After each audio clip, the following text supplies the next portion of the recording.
শুভ দুপুর। সবাই কেমন আছেন? আশা করি সবাই ভালো আছেন। আজকে আপনাদের মাঝে নতুন একটা ভিডিও নিয়ে চলে আসলাম।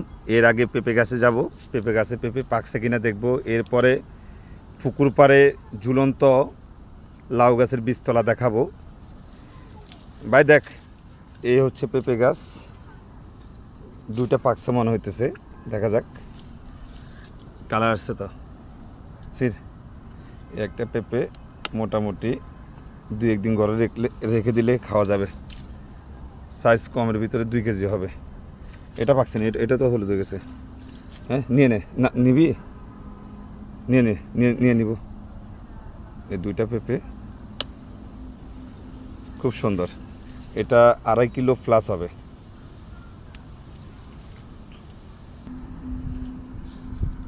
তো আজকে এই ভিডিওটা এই পর্যন্ত। নতুন আরেকটা ভিডিওতে লাউ গাছের বীজতলা, ঝুলন্ত বীজতলা একটা ভিডিও করব পরবর্তী ভিডিওতে। তো নমস্কার, সবাই ভালো থাকবেন।